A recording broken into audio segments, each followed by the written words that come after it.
Alkash otasi tufayli oilasi parchalanib ketgan qizaloq o'rmonda yolg'iz yashab katta bo'ldi. Voyaga yetgandan so'ng yigitlarning e'tiborini tortadigan do'ndiqchaga aylandi va ayrim yigitlar bilan buni video davomida bilib olasiz. Kanalimizda chiqayotgan bir-biridan qiziqarli kinolarni o'tkazib yubormaslik uchun obuna tugmasini bosib kanalga obuna bo'lib qo'ying va bundanda qiziqarli kinolardan quruq qolmaysiz. Video boshlanishidan oldin like bosib qo'yishni ham unutmang.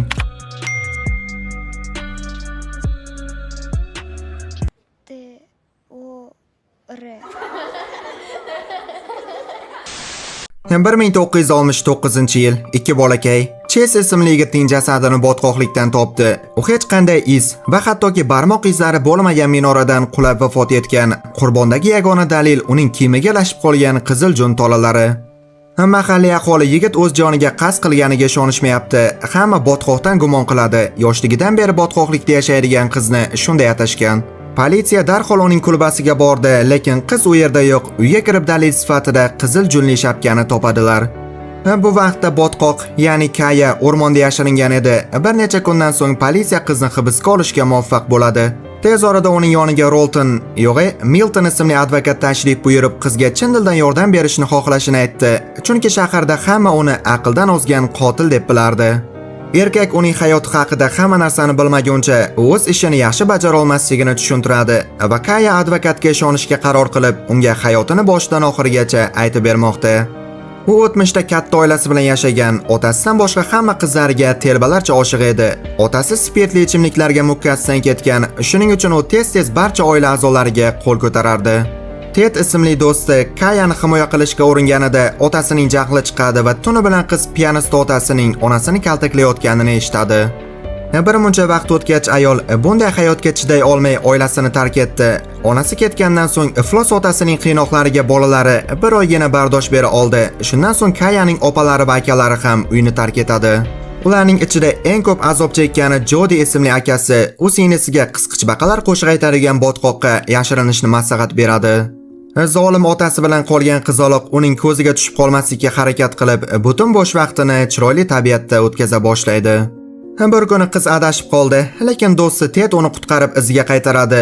Kaya otasiga qorni ochganini aytdi. Dadasi uni do'konga olib borib, bir qop don va yetmaganiga bir necha butilka spirtli ichimliklar sotib oldi. Do'kon egalari qizaloqqa qanchalik qiyin ekanini taxmin qilishdi va unga cho'pa-cho'pis berib maktabga borishni taklif qilishadi. Ertasi kuni Kaya shaharga yalang'oyoq boradi va har qadamda ust-boshi va tashqi ko'rinishi haqida faqat yomon gaplarni eshitdi. Keyin u birinchi marta advokat Milton bilan uchrashdi. Erkak uni yaqin atrofdagi maktabga borib qo'yadi. Sinfdoshlari uning tashqi ko'rinishi va savodsizligidan kulishdi. Kayaning tan olishicha, bu uning maktabdagi birinchi va oxirgi kuni edi. Do'stlar, videoni shu joyda to'xtatib like bosib qo'ying, chunki faqat shu yo'l bilan mehnatimni qo'llab-quvvatlashingiz mumkin. Like'lar soni qanchalik ko'p bo'lsa, kanalda chiqayotgan videolar soni ham ko'payadi. Sizning esa 1 sekundgina vaqtingiz ketadi xolos. Like'lar uchun rahmat. Oradan vaqt o'tib ota qiziga mehr bera boshlaydi, lekin bir kuni onasidan xat kelganda erkak uni o'qigandan so'ng g'azablanib xotinidan qolgan barcha narsani yoqib yuboradi. Ertasi kuni ertalab otasi ham g'oyib bo'ldi va Kaya yolg'iz qoldi. Omon qolish uchun qizaloq midyalarni yig'ardi va Jimmy va Midiga sotib kunini o'tkazardi. Midi unga onalik qilib kiyinishga yordam beradi va hattoki qamoqxonaga ham ko'ylak yuboradi. Birinchi sudda sudya Kayani qotillikda aybladi. Shundan so'ng Milton uni qotillikni tan olishga taklif qiladi. Chunki bexosdan odam o'ldirib qo'yib, keyin iqror bo'lganlar 5 yildan 10 yilgacha ozodlikdan mahrum qilinardi. Advokat esa ular sudda yutqazib qo'yishdan xavotirlanib qizni o'lim jazosi kutayotganini aytmoqda, ammo Kaya bu taklifni rad etdi. Kaya 1962-yilda o'rmonda notanish odamni ko'rib qolganini esladi va undan qo'rqib yashirinib oldi. Yigit har kun unga pat qoldirardi va kunlarning birida ular uchrashib qolishadi. Bu esa uning bolaligidagi do'sti Ted bo'lib chiqdi. Qiz unga befarq, lekin shunga qaramay ular umumiy til topishdi. Yoshlar ajoyib vaqt o'tkazishadi va tez orada Ted Kayaga yozishni va o'qishni o'rgatadi. Kaya juda ham oson o'rgandi. Shuning uchun bir muncha vaqt o'tgach, u maktab dasturlarini ham o'rgana boshladi. Bir muncha vaqtdan keyin ular tabiat qo'ynida bir-birlariga hayot hikoyalarini aytib bermoqda. Keyin ko'z-ko'zga tushadi va undan keyin esa lablar. Har kuni ular uchrashib, odamni havasini keltirib, o'pishishni odat qilib olishdi. O'pishish oxir-oqibat don-donsik o'ynash bilan tugaydi deb buyuk faylasuflarimiz bekorga aytishmagan. Ular yechindi va tabiat qo'ynida yana bitta atirgulning ochilish marosimi bo'layotganda, so'nggi daqiqada yigit to'xtaydi va qizga eng yaqin do'sti ekanini aytadi. Tez orada Kaya Tedning boshqa shahardagi biologiya universitetiga o'qishga kirganini bilib oldi. Kaya sevgilisidan qolishini so'raydi, lekin yigit botqoqlikda yashashni xohlamadi, chunki bu yerda hech qanday istiqbol va PlayStation yo'q. Xayrlashar ekan Ted unga tabiat haqidagi rasm va qiziqishlarni qabul qiladigan nashriyotchilar ro'yxatini beradi va shundan so'ng Kaya botqoqlikdagi qushlar va hasharotlarning noyob turlarini o'rganishni davom ettiradi. Ko'p o'tmay nihoyat 4-iyul ham keldi. Ted qaytib kelishga va'da bergan kun. Kaya uchun bu baxtli kunlardan biri edi va eng chiroyli libosini kiyib sevganini plyajda kutadi, lekin Ted kechgacha kelmaydi. Kaya kuchli depressiyani boshdan kechirdi, lekin tabiat uni yana hayotga qaytarib, umidiyalar sotishga vaqt sarflamaslikka qaror qilib, o'z ishlarini Ted maslahat bergan nashriyotga yuboradi. Ikkinchi sud majlisida Milton Kayaning beaybligini inkor etib bo'lmaydigan dalillarni taqdim etadi. Advokatning ta'kidlashicha, Chase baxtsiz hodisa tufayli vafot etgan. Bu vaqtda Kaya Chase bilan qanday tanishganini eslaydi. Ular tasodifan Jimmy'ning do'koni yonida tanishib qolishdi va bir necha kun qiz o'zini chalg'itish uchun u bilan uchrashib yuradi. Chase botqoqlikda yashaydigan qizning tabiat haqidagi bilimidan hayratda va bir necha soat suhbatdan so'ng yigitni bulbulchasi bezovta qilishi bilanoq qiz bilan chigal yozda mashqlarni qilaman deb o'ylagandi, lekin Kaya bunday o'ylamadi. Chase vaziyatni tuzatishga harakat qilib qizni eng yaqin minoraga olib boradi va u yerda Kaya tabiatni qushlar kabi ko'rganidan xursand. Shundan so'ng ular tez-tez birga vaqt o'tkazishadi va Kaya Tedni sevishiga qaramay Chase uni yo'ldan ura oldi va qizning shuncha yildan beri och qolib yurgan mushukchasi Sasiska tanovul qildi. Keyin Kaya unga birinchi topgan chig'anog'ini sovg'a qilib beradi. Bunga javoban yigit unga sevishini aytib, tez orada qizga uylanishga va'da berdi. Sudda o'ldirilgan Chase'ning tanasidan hech qanday chig'anoq topilmaganini aytishmoqda va yigitning onasi jahl bilan Kayani ayblaydi, lekin Milton uni tinchlantirib, vaziyatni yumshatdi.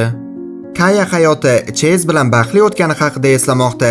Nashriyot ham uning yozganlarini nashr etishga tayyor edi, lekin bir kuni Ted qaytib kelib, baxtli juftlikka ko'zi tushdi. Bir necha kundan so'ng Chase bir do'stiga Kaya bilan tunda nimalar qilganini aytib berayotganda, tasodifan Ted ularni eshitib qoladi va ular yoqalashib ketishdi. Atrofdagilar esa janjalni to'xtatishdi. O'sha kuni kechqurun Ted Kayaning yoniga qaytib keladi va uni ko'rgan qizning jahli chiqib, va'da berib qaytib kelmaganini eslatib, butun qalbi bilan uni yomon ko'rishini aytmoqda. Ted undan chin dildan kechirim so'raydi. U Kayani hech qachon botqoqlikni tark etmasligini bilib, shuning uchun uni yoki o'qishni tanlashi kerak edi. Yigit katta xatoga yo'l qo'yganini aytadi va xatosini tuzatishga tayyor. U hatto shahar yaqinidagi laboratoriyadan ish topgan, ammo Kaya Tedni kechira olmadi. Ertasi kuni Kaya shaharga borib, tasodifan Chase bilan uchrashdi va unga kechqurun yotoqda kosmosga uchirishini aytayotganda, kutilmaganda yigitning dugonalari paydo bo'ldi va ulardan biri o'zini Chase'ning xotiniman deb tanishtiradi. Kaya esa shu zahoti barmog'ining uchigacha muzlaydi. Bir necha soat o'tgach, Chase uning yoniga keladi, lekin Kaya uni ko'rishni xohlamadi. Bir necha hafta davomida dahshatli ahvolda bo'lgandan so'ng Kaya o'z kitobining nusxalarini sotilgan 1% ko'rganidan xursand. Kayaning endi puli ko'p va botqoqdagi uyini ham o'ziga moslab ta'mirlatadi va keyin ko'p o'tmay uning akasi Jody ostonada paydo bo'ladi. U qolgan opa-singillarining taqdiri haqida hech narsa bilmaydi. Shuni biladiki, onasi kasallikdan vafot etgan. O'sha maktubda u bolalarini so'ragan, lekin otasi agar u yo'qolmasa o'ldirish bilan tahdid qilgan va ular otasidan umrining oxirigacha nafratlanishini aytmoqda va Jody singlisidan uyda qolishga ruxsat so'raydi. Qiz esa bundan juda ham xursand. Ertasi kuni biologik tadqiqot davomida Chase nihoyat Kayani topdi, lekin qiz uning xiyonatini kechira olmadi. Ammo Chase rad etilishga odatlanmagan. U do'ndiqchani bir necha marta urib orqasidan mixini qoqmoqchi edi, ammo qiz o'zini himoya qila oldi va uni tepkilab, agar yana yaqinlashgudek bo'lsa, o'ldirish bilan tahdid qilmoqda. Shundan so'ng Kaya qo'rquvda yashaydi. U bir hafta o'rmonda yashirindi, qaytib kelganda esa uyining bardak bo'lib yotganini ko'radi. Ko'p o'tmay Ted uni ko'rgani kelib, qizning yuzidagi ko'karishlarni payqab, darhol buni Chase qilganini anglaydi. Kaya yaqinda nashriyotchilar bilan yangi shartnoma imzolash uchun qo'shni shaharga bormoqchi edi, lekin gematoma tufayli u yerga bora olmadi. Ted yana uni o'zini yaxshi kelajakdan mahrum qilmaslikka ishontirib va sovuq bo'lgani uchun yigit unga qizil shapkasini qoldirdi. Ertasi kuni qiz avtobus jadvalini bilish uchun Jimmy'ning yoniga keladi va erkak undan xavotirlanib politsiyaga borishini so'raydi, lekin Chase'ning tanish bilishlari ko'pligi tufayli qiz bunga jur'at eta olmaydi. Sud majlisida bir ayol sudlanuvchining qotillikdan bir kun oldin shaharni qanday tark etganini aytib beradi, lekin ayblov tomoni qizning tunda qaytib kelganiga va qotillikni sodir etganiga va keyin yana shaharni tark etganiga amin. Milton bunga javoban avtobus jadvallarini tekshirdi va uning so'zlariga ko'ra Kaya bir necha soat ichida Chezni o'ldira olmaydi va barcha izlar unga tegishli emas. Guvohlar yo'q, dalil yo'q, faqat yagona dalil Chezning kiyimidagi qizil jun Milton yoshlarning yaqin aloqada bo'lganini eslatadi. Shuning uchun bu Kayaning aybini isbotlashga yetmaydi. Nihoyat hukm vaqti keladi va sudya qizni aybdor emas deb topadi. U advokatiga, shuningdek uni qo'llab-quvvatlagan Jimmy va Midiga minnatdorchilik izhor etadi. Biroz vaqt o'tgach, Ted va Kaya turmush qurishdi va er-xotin butun hayotini biologik tadqiqotlarga bag'ishlaydi va ular ko'plab kitoblar nashr etishdi va butun dunyoga mashhur bo'lishdi. Kaya vafot etganida Ted xotinining kundaligini topdi. Unda Chezning rasmi ham bor. Uning pastiga esa o'lja yashashi uchun yirtqichni o'ldirish kerak deb yozilgan. Kundalik oxirida Ted o'sha chig'anoqni topadi va Kaya Chezni o'ldirganini tushundi, lekin uning sirini shuncha yildan beri hech kim bilmagan. Tabiatning chiroyiga gap bo'lishi mumkin emas. Ayniqsa shunday chiroyli manzarada, qizning kulbasida, u bilan bir piyola choy ustida shirin suhbatini olib, tabiat haqida bilmaganlarimiz bilib olsak, to'g'rimi? Yaxshi bo'lardi. Film haqida o'z fikringizni kommentariyada yozib qoldiring va videoga like bosib kanalga obuna bo'lib qo'yishni unutmang.